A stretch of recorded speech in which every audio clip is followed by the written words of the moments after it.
Coach, any questions for all? Well, first of all, thank you for being here.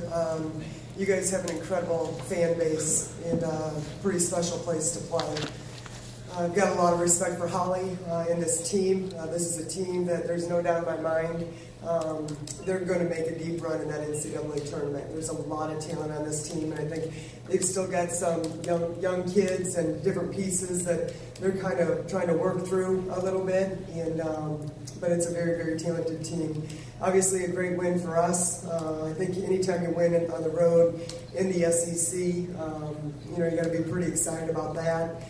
I've got a lot of respect for Tennessee, and so to be able to come in here against a top 10 team, that's big for us. I thought it was a battle that first half.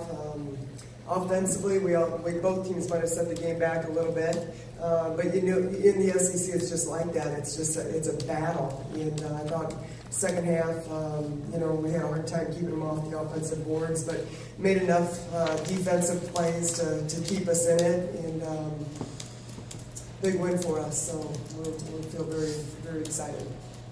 Questions?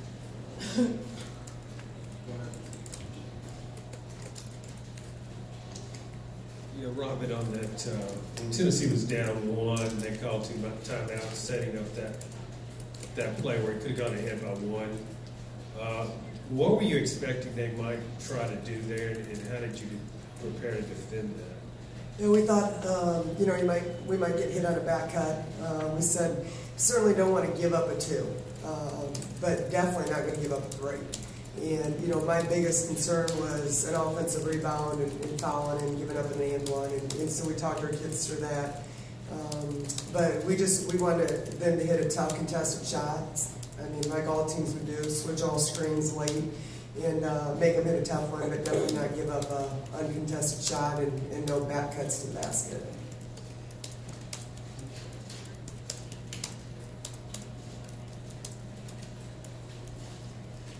Haley, could you tell early on this was going to be your day? I think you were averaging 2.9 going into the day, and you came up huge. When did you kind of know this might be your day? Yeah, I think once I got in the rhythm in the first half, I think I hit a layup in the 3, and I could kind of feel you can kind of feel it as a player when you're kind of in the zone. And I just felt that, and I was just going to let it fly when I was open and do whatever I needed to do to help my team win, and that just happened to be scoring the ball today.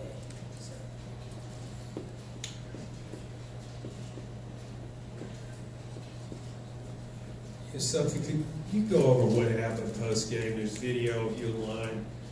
Somebody didn't shake your hand. You said something to her. Could you just kind of detail that?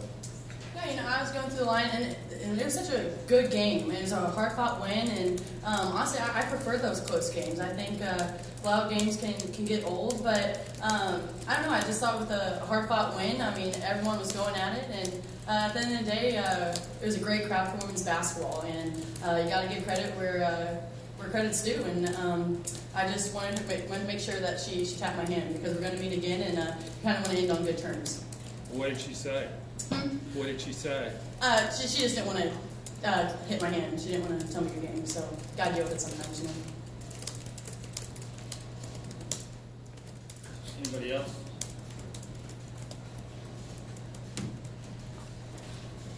Coach, that's unusual post-game, though. What happened out there? I mean, I know Tennessee was upset about the unsportsmanlike call, but why do you think these incidents happen the way they do after the game?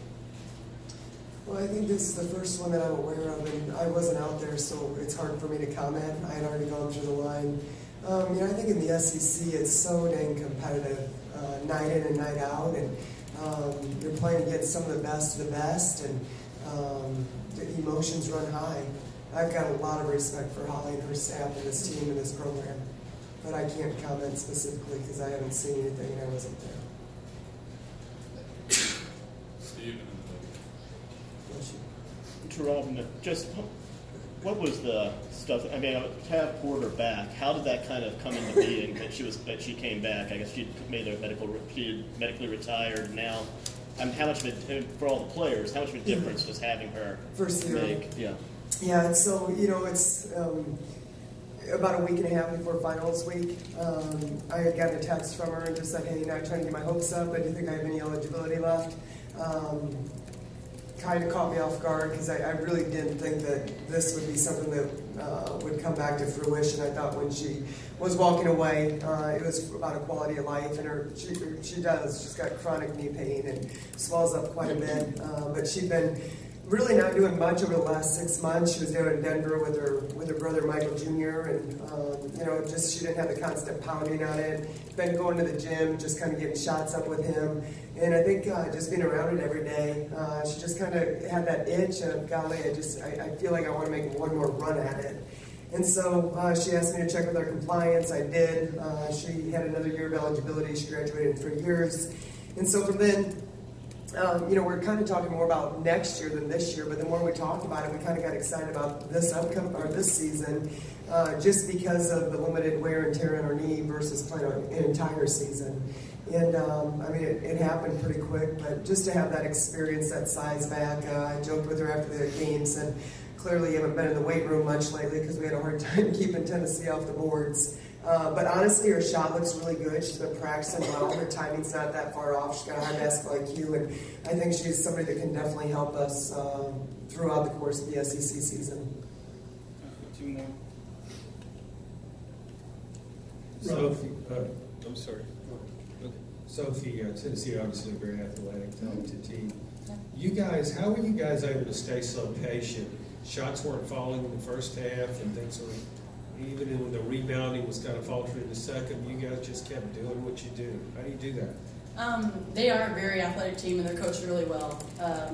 And our biggest thing that if we went athlete to athlete, we wouldn't win the game. And so our game plan was high in gaps, and we had to out-team them. And we knew they were going to go in runs. The atmosphere here was awesome to play in, and we knew they were going to get their crowd into it. So for us, we just had to stay patient, weather the storm, and honestly, from top to bottom, even if players didn't get in, I think we did a really good job just having that tunnel vision.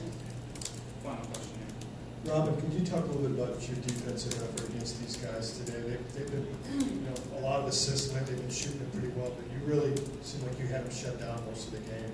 Well, I think part of the challenge, I'm sure, is you go from 2 drastically different styles of play when you play a team like Auburn versus, us playing more in the gaps. And so, and you only have 48 hours to prepare for it. And so I think that probably, I think could be a little bit of a challenge in that short turnaround is just the complete difference in styles.